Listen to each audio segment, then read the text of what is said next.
बिस्मिल्लाहिर्रहमानिर्रहीम। दोस्तों, आफ्ताब जिलानी हाजिर खिदमत है यूट्यूब चैनल निशान खुशी का सूर्य की तरफ से। दोस्तों, आज हम इस वक्त एक आलू के फील्ड में खड़े हैं और आज की वीडियो का जो मौजू है वो है आलू को कुल कितनी खादें चाहिए और उसकी किस किस टाइम में कौन कौन सी खाद आलू को डालनी चाहिए। दोस्तों, आलू की एक फसल को टोटल जो 16 न्यूट्रिएंट हैं खुराक में वो चाहिए होते हैं। इन 16 न्यूट्रिएंट में 6 अज्जा ऐसे हैं जो पौधे को ज़्यादा चाहिए, 3 अज्जा पौधे को थोड़े से कम चाहिए और 7 अज्जा ऐसे हैं जो पौधे को बिल्कुल मामूली मकदार में चाहिए। जो पौधे को 6 ज़्यादा मकदार में चाहिए उसको हम अज्जा कबीरा कहते हैं, जो थोड़ी मकदार में चाहिए उनको हम सानवी अज्जा कहते हैं, जो बिल्कुल मामूली मकदार में चाहिए होते हैं उनको हम अज्जा सगीरा कहते हैं।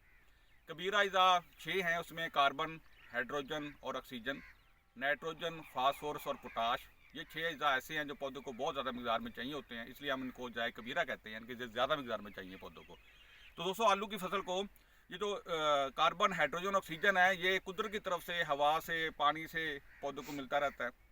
और जो नाइट्रोजन, फास्फोरस, पोटाश है ये पौधों को हवा और पानी से नहीं मिलते, ये पौधे को ज़मीन से लेने पड़ते हैं। और हमारी जो ज़मीनें हैं इन ज़मीनों में नाइट्रोजन की भी कमी है, फास्फोरस की भी कमी है और पोटाश की भी कमी है।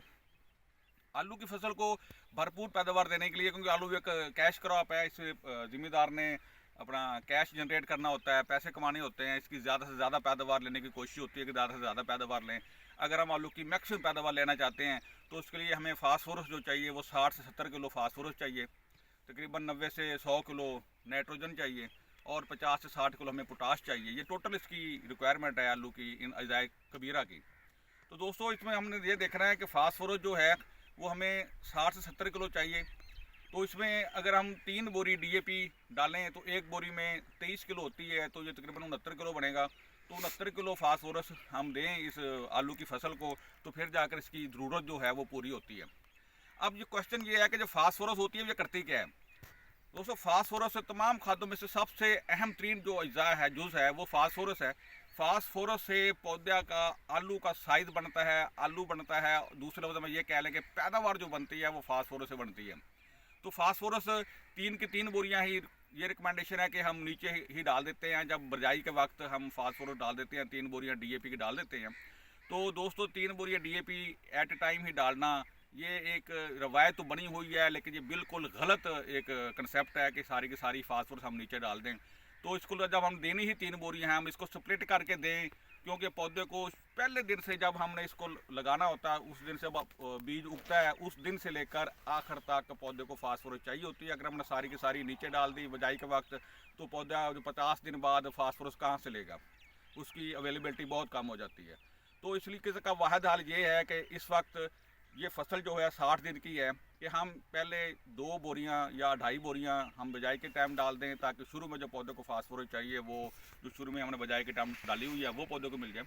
उसके बाद जो पौधे को बाद में फास्फोरस चाहिए तो ये जब फसल 60 दिन की हो जाए, यानी कि आप देखिए आलू की फसल 120 दिन टोटल फसल है, 60 दिन की फसल पे हमने दूसरी डोज हमने या फाइनल डोज कह लें वो आधी बोरी भी डाल सकते हैं, एक बोरी पूरी भी डाल सकते हैं। वो बोरी हमने इस वक्त ये जो कंडीशन है इस वक्त आप देख रहे हैं फसल की ये हालत, ये 60 दिन की ये फसल है।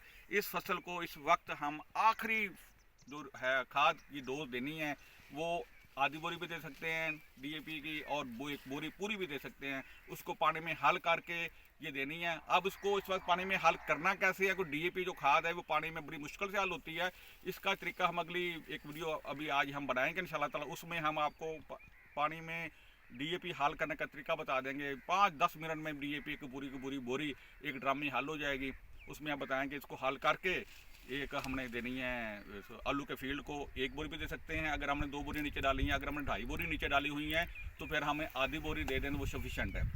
इसके बाद बात हो गई है नाइट्रोजन की। नाइट्रोजन अगर हम 3 से 4 बोरी यूरिया दे दें, वो भी स्प्लिट करके देनी है एक एक करके, ये नहीं है कि सारा कुछ इकट्ठा नहीं देना, एक एक करके 3 से 4 बोरी, वो भी हमने 50-60 दिन तक मुकम्मल करनी है।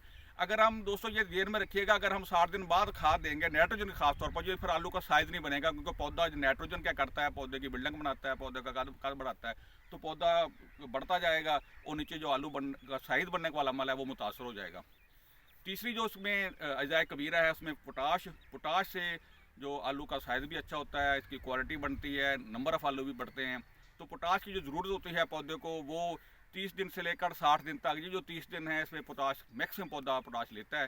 हमारी ज़मीनों में 50 से 60% तक पोटाश की कमी है, तो इसलिए इस कमी को हम पोटाश डाल के पूरी कर सकते हैं। इसमें ऐसे है कि एक बोरी अगर हम SOP के नीचे डाल दें और एक बोरी जो पानी में हल होती है या लिक्विड भी हम डाल सकते हैं, तो वो बोरी हम इसमें दे दें 30 दिन के बाद 30 से 60 दिन तक हम मुकम्मल तौर पर पोटाश पूरी कर दें। अब ये कल 60 दिन के बाद आपने अपनी फसल आलू की फसल को कोई खाद नहीं डालनी। उसके बाद पौधे को ज़रूरत होती ज़रूर है, नाइट्रोजन की भी होती है, फास्फोरस की भी होती है, पोटाश की भी होती है, लेकिन वो बिल्कुल सप्लीमेंट ज़रूरत होती है, थोड़ी होती है। तो ये जो पौधे की ज़रूरत होती है उसमें बल्किंग के लिए आलू का साइज़ बनाने के लिए ये हम स्प्रे करके पूरी कर सकते हैं।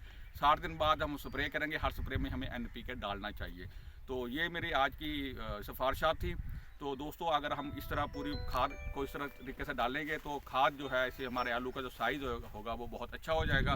तो अब हम अगली वीडियो में आपको बताएंगे कि इस स्टेज पर आलू को DAP पानी में हल करके कैसे डालनी है। तो मैं अगली वीडियो में आपको पानी में हल करके पूरी वीडियो में बताऊंगा कि कैसे पानी में हल होती है। तो इसके लिए थोड़ा सा इंतज़ार कीजिएगा। अब तक के लिए इतना ही। पाकिस्तान जिंदाबाद।